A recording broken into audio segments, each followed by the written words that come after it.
चलिए आगे बढ़ते हैं। देखिए, इलाहाबाद हाईकोर्ट ने मथुरा के शाही ईदगाह परिसर के लिए एएसआई सर्वेक्षण को मंजूरी दे दी है। वैसे ही हिंदू पक्ष की उम्मीदें बढ़ गई और इस पक्ष को अयोध्या जैसे फैसले की उम्मीद है। हालांकि कोर्ट के इस फैसले से मथुरा का मामला भी काशी की ज्ञानवापी मस्जिद पर दिए गए फैसले की श्रेणी में आ गया है, लेकिन अभी उस स्तर पर पहुंचने के लिए वक्त लगेगा। देखिए हमारी एक्सक्लूसिव रिपोर्ट।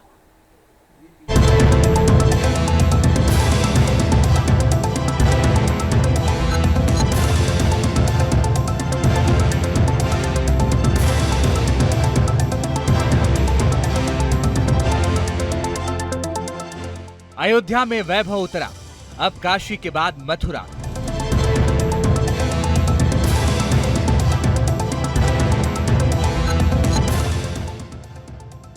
आपने बिल्कुल सही सुना।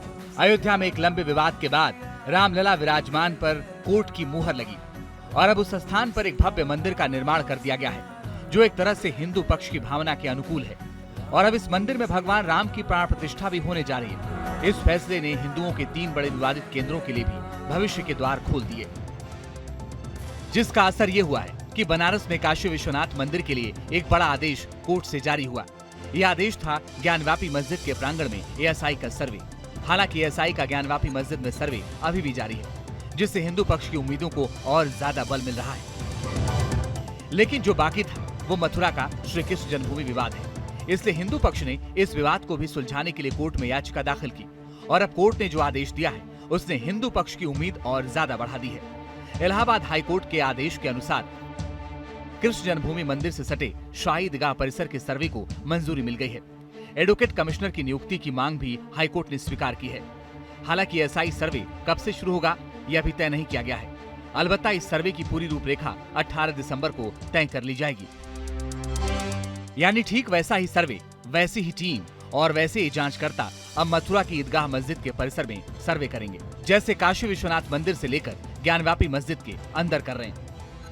आज माननीय इलाहाबाद हाईकोर्ट ने कृष्ण जन्मभूमि के केस में जो हमारी मांग थी कि शाही ईदगाह मस्जिद में एडवोकेट कमीशन के द्वारा सर्वे कराया जाए, उस सर्वे की एप्लीकेशन को अलाउ कर दिया है।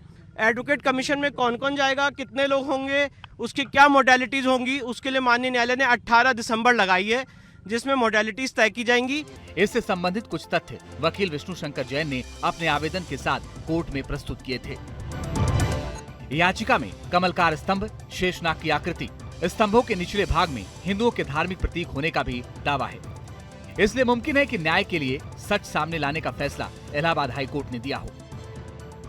जो सनातनी बार बार कई सालों से कहते चले आ रहे हैं कि ये काशी विश्वनाथ की है, वो सत्य हुआ कि नहीं? वो झूठ तो नहीं था ना। मैं आज पूर्ण कॉन्फिडेंस के साथ ये कह सकता हूं कि वही सारा सत्य हमें भगवान श्री कृष्ण की जन्मभूमि में उस ईदगाह में देखने को मिलेगा। मुझे तो ये भी बताया गया है कि उनको मिटाने का भी प्रयास लोग कर रहे हैं, पर वो मिटा भी नहीं सकते, इतने तथ्य मौजूद हैं। तो हम लोगों को ये पहला चरण है और मुस्कुराने की बारी बहुत नजदीक है। हालांकि इस फैसले के पीछे सिर्फ हिंदू पक्ष के चिन्हों का संकलन ही जिम्मेदार नहीं है, बल्कि मुगल शासकों के काल में लिखी गई किताबों में भी मथुरा के मंदिर का इतिहास दर्ज है। हालांकि इस संबंध में अभी सुनवाई जारी है, जिसमें कई लेखों से भी कोर्ट को श्री कृष्ण जन्मभूमि विवाद सुलझाने में मदद मिलने वाली है। इस सर्वे से यह साबित होना संभव होगा कि यह ईदगाह एक मंदिर के ध्वंसावशेषों पर बनाई गई है और इस स्थान का मूल चरित्र अभी भी मंदिर का ही है। हम हाईकोर्ट के निर्णय का स्वागत करते हैं।